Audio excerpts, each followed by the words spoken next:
Another episode of Witty CFB here. We have Coach Preston from Trash Talk Tailgate, talking college football. We just did an episode on Notre Dame, and we felt it was fitting to also talk about the top 10 head coach list too that ESPN just put out. And, you know, I know it's going to spark some controversy. I know everyone's going to have their own thoughts about it. And I'm definitely excited just to kind of, you know, piece this together and really get your thoughts too, because I know you're a passionate guy and you know, I wouldn't want it any other way. So I'm ready for the criticism, and I'm just ready to hear your thoughts about it too, because I think it's always just a fun conversation to have, because it is, I guess, sort of arbitrary to kind of do these kind of rankings, but it's also just the fun of it too, you know? So I think the top three is very self-explanatory. You know, there's only 3 active head coaches who have won a national championship. That's Kirby Smart, Dabo Swinney, and Ryan Day. Kirby and Dabo have won 2. So I think you have to put Kirby and Dabo 1 and 2. And I know a lot of people are kind of down on Dabo, which is fucking insane. Dabo Swinney, his career record is 180-47. He has 2 national titles, and he had 12 straight 10-plus win seasons from 2011 to 2022. He is being punished for the expectations that he set at Clemson. And he has 4 title game appearances. He's won 9 ACC titles. And then Kirby Smart, this stat is just fucking ridiculous. Kirby Smart, who's number 1 on my list, he's 105-19 at Georgia. He has more first-round picks, 20, than he has losses. He has 19 losses. He has 2 national titles, 3 SEC titles. He has a 5-2 record in the college football playoff, and he's only 5 wins away from being the second most all-time in wins through the first 10 seasons of a coach's career. And he also has 3 title game appearances. So I think, to me, Kirby and Dabo is pretty firmly entrenched 1 and 2. This one, I know Ohio State fans are probably not going to like it. I don't know. Ryan Day, to me, is at 3. He's 70-10. He has a .875 winning percentage, which is 3rd best all time among head coaches with at least 50 games that they've coached, and is the best in the AP era, which goes back to 1936. He has 2 Big Ten titles, 1 national title this past year. He's 24-9 against top 25 teams, 15-8 against top 10 teams. His one problem is he can't beat Michigan. But most of those Michigan teams were really good. Michigan won the national title 2 years ago. He's getting punished for losing to great teams. Now, this past year was inexcusable. They blew that one. I will not defend Ryan Day. But Ohio State fans hate him because he has 4 straight losses to Michigan. But he's still a damn good football coach. He just has a Michigan problem. This is where me and you are going to fight. The fact that you don't have Kalen DeBoer in your top 10 is a crime. It's criminal. Kalen DeBoer, for me, is number 4. And you want to hear a fun fact, Rob? Yeah. You want to hear a really fun fact about Kalen DeBoer? He's 113-16 in his coaching career, going back to Sioux Falls, which is NAIA. You know, he had 3 NAIA national championships. He was 46-13 at Fresno State, Washington, and Bama. And he went 11-2 and 14-1 and made the national championship game at Washington. He was only there 2 years, but he made the national championship game at Washington. And you want to hear a really fun fact? I don't know if you know this. Do you know what Kalen DeBoer's record is against guys that you have on this list? Do you know what his record is against Steve Sarkisian, Dan Lanning, and Kirby Smart? I mean, I'm sure it's a pretty small sample size, all things considered. It's 6-0. 6-0. Yeah, I mean, the problem against coaches that you have on this list above him. That is criminal. His only crime is not being Nick Saban. He's not Daddy Saban, so Alabama fans hate him. I mean, part of the problem is that a lot of his success was at bottom tier schools, and he kind of got a lot of hype surrounding that. And I'm not disagreeing with that. I think at the time, Kalen DeBoer was the right guy for them to hire kind of by default. But my issue right now with Kalen DeBoer is, I think by and large, until he makes a college football playoff with Alabama, it's just a different conversation. Now, granted, I give him a bunch of credit for what he did at Washington, being 14-1, really elevating that program to that. Washington wasn't good under Jimmy Lake. Like when they got Kalen DeBoer, they weren't good. Fresno State was not good. He instantly turns programs around. He doesn't lose. Fresno State was pretty decent under Jeff Tedford. He doesn't lose. He doesn't need a reset year. He just comes in and instantly wins. He, to me, is definitely a top 5 coach. Like, his only crime is not being Nick Saban. And Alabama, like, 2 things can be true. Nick Saban is the greatest football coach of all time. Yeah. And Kalen DeBoer is a great football coach, but that still is a drop-off. But you took the job with those expectations. You just can't have it both ways. I understand that. Now, if he doesn't make the playoff this year, then we can have a different discussion. But I think Alabama will definitely be in the playoff conversation. I just think you look at his overall body of work and his track record, the dude just wins. I mean, if he wasn't a good coach, he wouldn't be 6-0 against Sark, Dan Lanning, and Kirby Smart. That's not a small sample size. I mean, 6 games. I mean, I'll give him credit for that. I guess my reasoning on it is I was just quite frankly disappointed with how Alabama looked offensively. I think, to me, when I sit there and you have the talent that they have, you have Ryan Williams, who's going to be one of the best receivers in the entire country, and then you sit there and I just can't get that game against Oklahoma out of my mind. Oklahoma just completely trashed them. And you have to put some blame on Kalen DeBoer and Nick Sheridan, who, by the way, he brought most of his staff over from Washington too. I might want to point out too. Well, no, he didn't have Ryan Grubb, the offensive coordinator. Now he does. I mean, granted, it probably will be a positive. But is that Kalen DeBoer or is that more Jalen Miller? Like, because Jalen Miller, as we saw, like, I'm not trying to trash Jalen Miller. I love Jalen Miller, but he was inconsistent at throwing the football. Like, I mean, I don't know. Also, he trashed Brian Kelly last year. They went into Death Valley and they smoked LSU. And I saw Brian Kelly on your list. So that's 7-0 against your top 10 coaches. So I just think Kalen DeBoer is a damn good football coach. His only crime is not being Nick Saban. Yeah, I mean, I do think with another season, for all I know, if he's on the college football playoff this year, I could be biting my words on this whole thing.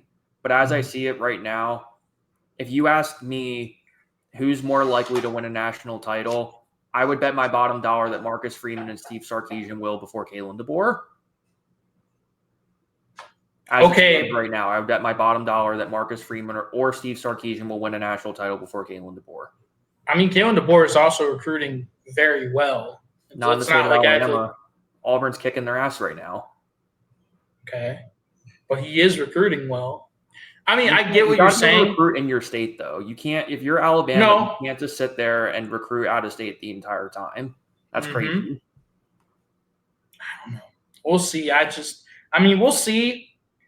And then number 5, I think this is where I was starting to struggle.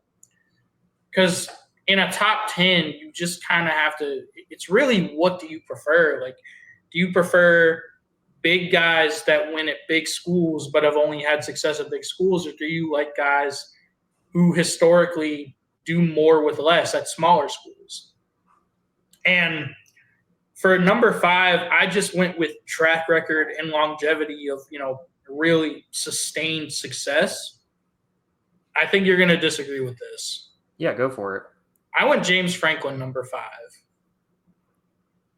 I don't disagree with James Franklin. I think he's one of the most consistent coaches in all of college football. Mm-hmm. I thought, if anything, I've heard people talk about not even having James Franklin at all in the top 10. which I think is insane.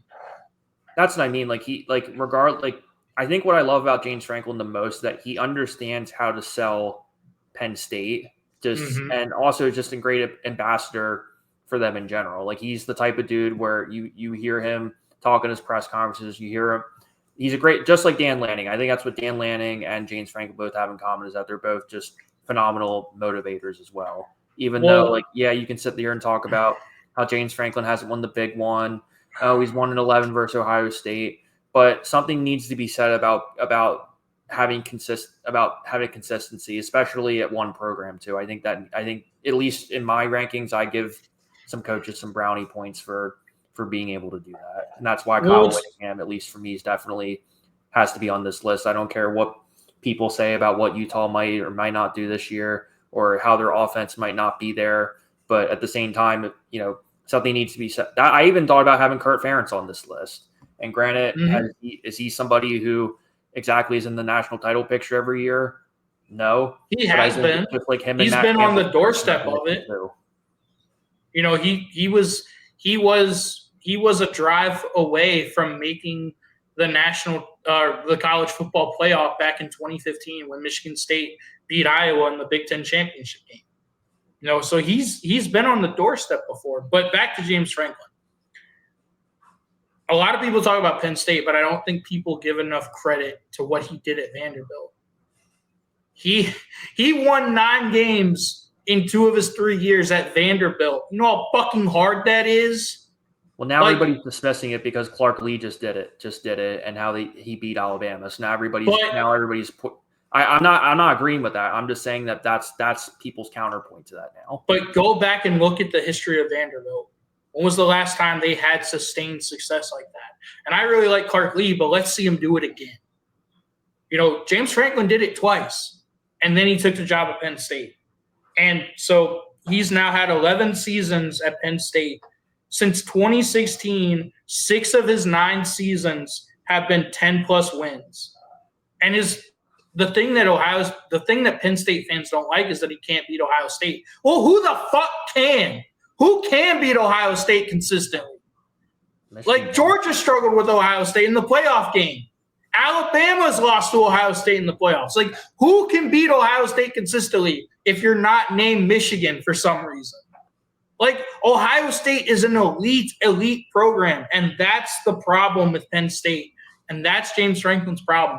He's trying to get over the hump of a great program to an elite program. And it's the smallest step to take, but it's the hardest step to take. Does that make sense?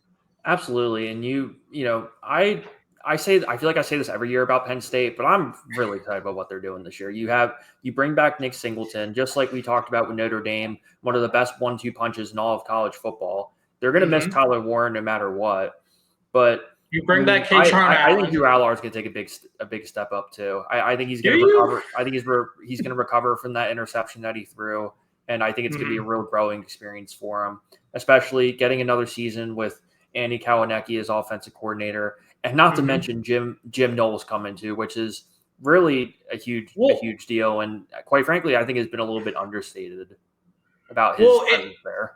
I think it's been understated because defense, they've always had a great defense. Like, they didn't really – like, I think Jim Knowles will be a slight improvement, but they've always had a great defense at Penn State. Whether it's, Manny Diaz or Brent Pry as their defensive coordinator. Now Jim Knowles. Like, their problem has always been their offense in big games and getting over that Ohio State hump.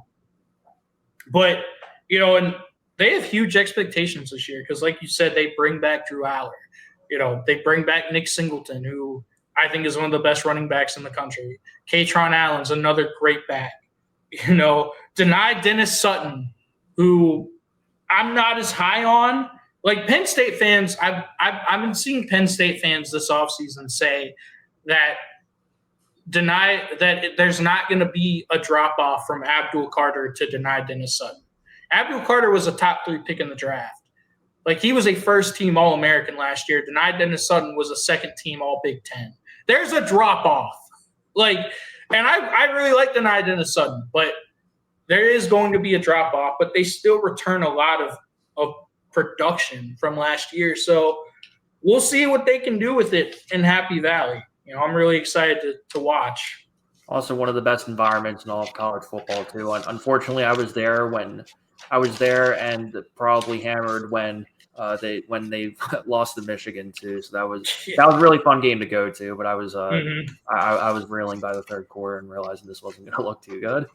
So now, and this is where I kind of struggled because we were talking off air. Once you get past the top 5, you can make an argument for 7 or 8 guys for the next 5 spots. And it's really just what do you value? And I kind of have this group together because I think they're all kind of similar in this regard. Right. I kind of have a group of Steve Sarkisian, Dan Lanning, and Marcus Freeman. I think they're good, but I don't think we've seen enough. So let me start with Marcus Freeman, because I know we already talked about Notre Dame. He's 33-10 at Notre Dame. He made the national championship game last year. He's recruiting really well, but he's also had some major coaching blunders. He had 10 guys on defense in a pivotal game in a pivotal play against Ohio State a few years ago. They could have and probably should have won that game, but that's a coaching blunder. You have to know how many guys. He's also lost to a Group of 5 school every year he's been there. I was pointing out. I was going to get to that. They lost to NIU. They lost to Marshall, but they've been recruiting really well. And I think he's young, and I think he has a lot of promise and potential, but I just need to see more to say he's a top 5 coach. Same thing with Dan Lanning. Dan Lanning, his biggest thing is that he won the Big Ten his first year in the Big Ten. That's incredibly impressive. It is. Absolutely. And they beat Ohio State. They beat Penn State in the Big Ten championship game. That's a huge kudos to Dan Campbell or to Dan Lanning, excuse me. But it's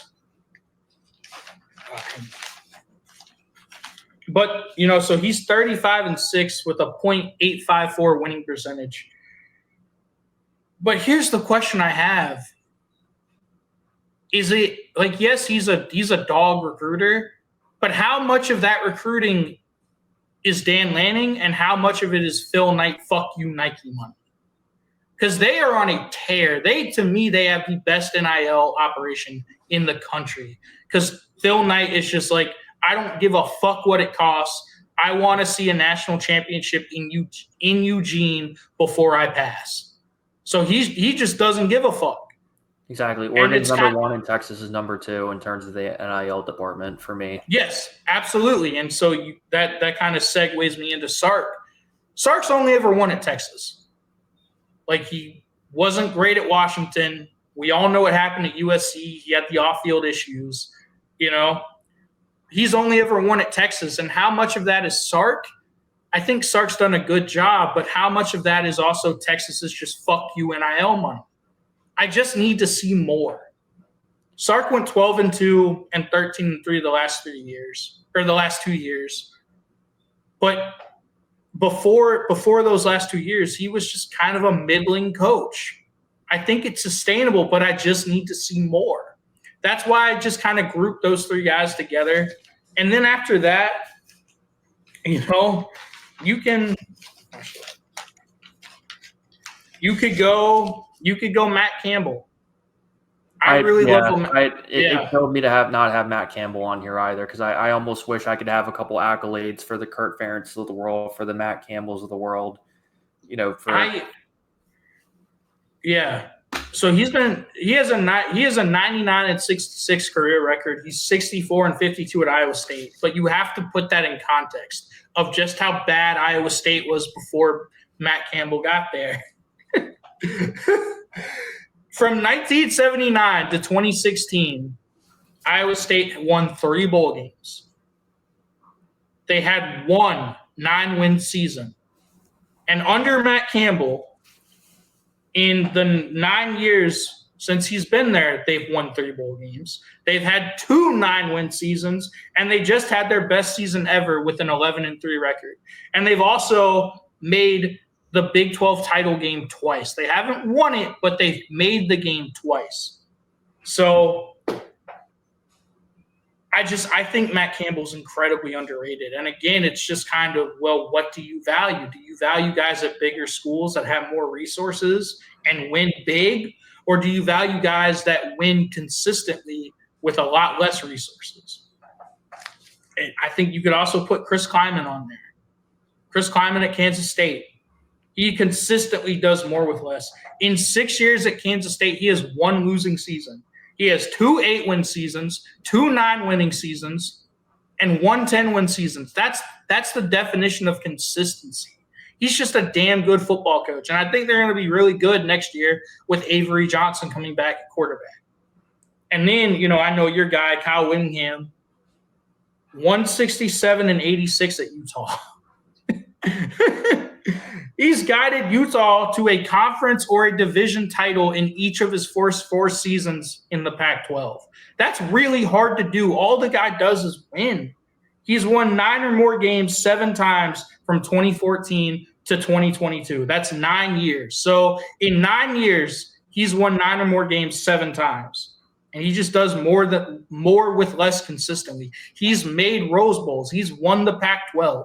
He beat USC and with Lincoln Riley and Caleb Williams back in 2022.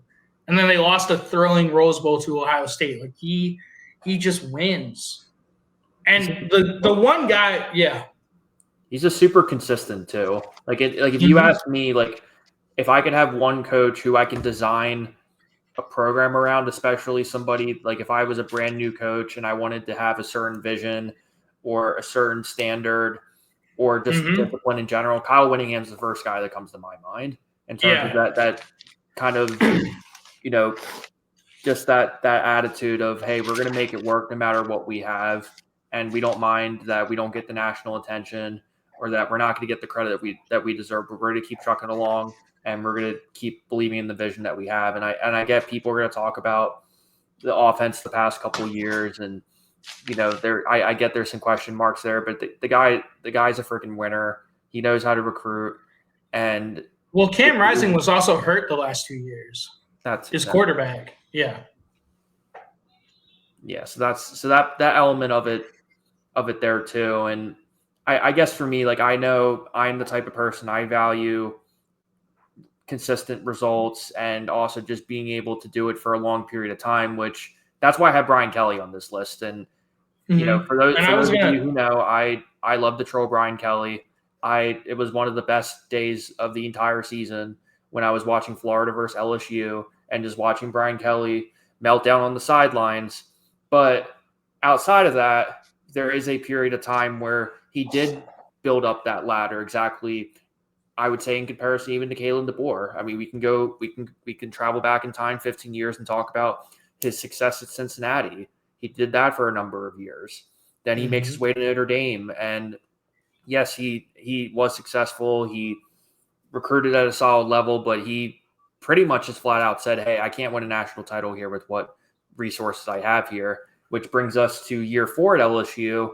And to me, this seems like a real, if he can put together defensively, and Garrett Nussmeier is exactly what I think is going to be, LSU is going to be a team that we're going to be talking about in November. And yes, they're going to have a gauntlet of a schedule too, but Death Valley is one of the toughest places to play, if not the toughest place to play in all of college football. I agree with you on Brian Kelly. I think I would still have him in my top 10 because he's 195 and 73 overall. That's a .728 winning percentage. At Notre Dame, he was 153 and 40. And at LSU, I know LSU fans are disappointed with him, but he's 29 and 11. The one problem I have with Brian Kelly is I feel like he might have missed his window to win big because you had Jaden Daniels, the Heisman Trophy winner, but you pulled a Joe Burrow and you had him play with a shitty-ass defense the entire year. And now you have Garrett Nussmeier, who I think is going to be really awesome. He just needs to stop making some dumb decisions because all the talent is there. If you watch him, all the talent is there. But will they? I keep thinking back to that touchdown that he threw in overtime versus Ole Miss. That was a dime. I remember just watching that on TV and being like, holy shit, if he can turn it on in those big moments consistently over and over, and LSU, I think to myself, what if LSU even just invested a little bit in their defensive line last year? Because they got written over all over last year, and it was just, quite frankly, just embarrassing to watch. It was. The one thing I'll say, so at Notre Dame, he had one national championship game appearance. He made the college football playoff twice. He didn't win any of those games. But the one thing that I think you have to be concerned about if you're an LSU fan is the fact that last year, all of their losses were to teams with at least 4 losses. So, Brian Kelly, he's always been able to beat up on teams he's supposed to, but last year was not the case. He was losing to teams that LSU should consistently beat. Lost to Texas A&M. Got smoked by Alabama. They lost to a bad USC team. Yeah. They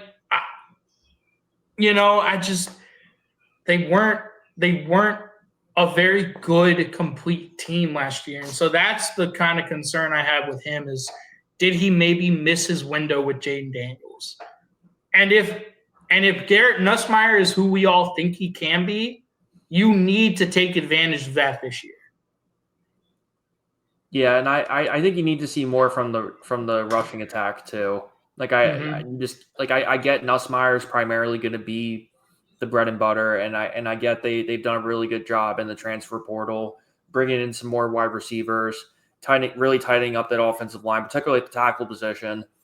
But they lost their two tackles to the draft, Will Campbell and Emory Jones. So, Yeah, so I know that's going to be a big question mark moving forward. But if anybody has the resources to win, it's going to be them too. And it's also worth pointing out that their last predecessors, they've all won a national title in year 4. That's a good point. So it could be a little. It could be fitting there. The last thing I'll talk about is Lane Kiffin. I'm surprised we didn't get to that, and I'll be the first one to admit that I think the Lane Kiffin seating probably is a little bit generous, but I think I'm judging it for a couple reasons. I think first and foremost, I know I was kind of shitting on the smaller schools earlier to a degree, but I think what I give kudos for is especially in a sport like college football, I love to see, how do programs and schools and players bounce back from adversity. And you can talk about Steve Sarkisian's issues at USC, just like we can talk about Lane Kiffin's issues at USC, particularly the whole airport thing with Pat Hayden when he was athletic director. Yeah, when he got tarmacked. For him to go from all of that, get canned at Tennessee. I'm not going to talk about the Raiders, but he's one of those people where I think he's so polarizing, in the right and the wrong way, because he's one of those guys where I think any kid would want to play for him, but he's also like that. He's also like your little brother who you just get pissed off at all the time because he just says dumb shit. Or he just says things that are just that you don't have to necessarily say out loud, but we all kind of agree with. But also he's just a brilliant offensive mind and play caller too. Even when you go back to his past couple stints, even before, we can talk about, him at Alabama, for example. There's a reason why Lane Kiffin's name came up when Nick Saban retired. I personally thought he was going to be the predecessor. I definitely think there probably was a conversation with, hey, would you be interested in coming to Alabama? I'm sure maybe he did entertain it, but all things considered, I just think he doesn't get enough credit for what he's done, and I think primarily a lot of that is probably just because of the media attention that he gets. And granted, we can sit there and talk about whether or not he's going to win a national championship at Ole Miss or whether the window's gone. I think there is maybe another season or two there, especially given how much resources they have there. Now, granted, it's a pain in the ass to recruit in the middle of nowhere, Mississippi. However, if anybody at Ole Miss is going to donate to football, it's going to be why he's there. No, I agree with you. The question I have is, what has Lane Kiffin done? What has he done to warrant being a top 10 coach? Because if you remember last year, they went all in. They brought in Walter Nolan, the stud first rounder from Texas A&M. Like, he was a beast. They went all in. They had Jackson Dart. They had Trey Harris. They went all in last year, and they went 9-3 and missed the playoff. I get it. You shit the bed against Kentucky, but you had a chance to right that wrong by just beating Florida, and they couldn't do that. So what has Lane Kiffin done to warrant being a top 10 coach? And I hear the argument all the time, and it really pisses me off of, oh, well, he's at Ole Miss. It's really hard to win there. Yeah, he had Lane Kiffin's had the best seasons that they've had at Ole Miss since Hugh Freeze was winning 10 games back in 2014, 2015. It was not that long ago that Hugh Freeze was winning those types of games at Ole Miss. Like, I think Lane Kiffin's a top 20 coach. I think he might be the best offensive mind in football. But I don't think he deserves to be in the conversation for top 10. Not when you compare him to guys like Matt Campbell, guys like, even Dan Lanning, Steve Sarkisian. Like, what have you won? They went all in last year. Their goal, Ole Miss people will tell you, their goal last year was to make the playoff. They failed to do that, honestly, in kind of spectacular fashion. So what has he done to warrant being a top 10 coach? That's the one pushback I have. And again, I can only defend Lane Kiffin to a degree. I remember talking with my little brother, and we actually did an episode on the Ole Miss Kentucky game, us thinking that Ole Miss is just going to throw all over Kentucky and they're not going to try to run the ball. But it was just – that game was just a clusterfuck because for whatever reason, Ole Miss really tried to run the ball over Kentucky. That just didn't happen. After you lose Quinshot Judkins to Ohio State, like, okay. That's what I mean. But it's tough doing these rankings because I look back and I'm like, man, Matt Campbell deserves a lot of love. And there's just so many different, and even Kalen DeBoer, you can probably, just like you eloquently stated earlier, I mean, there's a very fair argument that I could just swap out Kalen DeBoer and take out Lane Kiffin, and there wouldn't be that much pushback on that.